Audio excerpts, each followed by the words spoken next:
નમસ્કાર, જય માતાજી, જય સદારામ બાપા.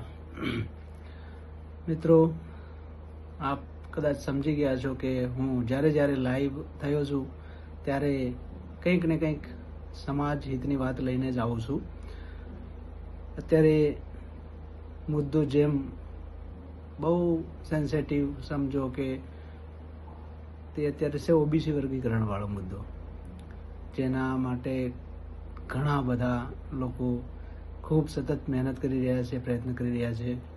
તારકભાઈની હમણાં જ જે ઓબીસી વર્ગીકરણ સમિતિની રચના થઈ એમાં ઘણા બધા વડીલો, સારા આગેવાનો એવા જોડાયા છે. જે બી નવા નિમણૂક થયા એ સૌને ખૂબ ખૂબ શુભકામનાઓ. મિત્રો, આપણે નિમણૂક લઈને બેસી રહેવાનું નથી. હવે આપણું કામ વધી ગયું છે અને આપણે આપણી જવાબદારી લઈ અને જેમ આપણે જે રીતે કરતા હતા એ રીતે હવે આ વધુ સંખ્યામાં કામ કરવાનો સમય આવી ગયો છે અને બહુ જલ્દી બહુ સારું પરિણામ સરકાર આપવા મજબૂર થઈ જાય એવું આપણે કરવાનું છે. તો આપ સૌ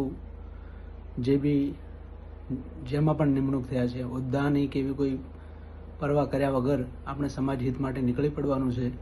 જરૂરી નથી કે હોદ્દો હોય તો જ કામ કરી શકાય, કેમ કે જેને કામ જ કરવું હોય છે તે ઘેર બેસીને પણ સારી વાતો કહી શકે, ફાઇનાન્શિયલી મદદ કરી શકે. જેને સમાજને મદદરૂપ થવું જ છે તો કોઈ પણ સમયદાન, ફાઇનાન્શિયલ, પછી લોકોને જાગૃત કરવાનું, જે બી શાબ્દિક દરેક બાબતે સમાજને મદદરૂપ થઈ શકે છે. અને કદાચ સ્વર્ણ તક છે આપણા માટે. બહુ ઘણી બધી અત્યારે ઉપલબ્ધિઓ પણ રોજ કંઈક ને કંઈક સારું જાણવા મળે છે. હમણાં જ અમારે ડીસા તાલુકામાં માવજીભાઈ દેસાઈ, ધારાસભ્ય ધાનેરા, એમના તરફથી ઠાકોર સમાજના સંકુલ માટે 51 લાખ રૂપિયાની જાહેરાત કરવામાં આવી છે. સેમ પાટણમાં જે ભમાશા પરવાડ સાહેબ કરીને છે એમને પણ કંઈક 2.5 કરોડનું દાનની ઘોષણા કરી છે.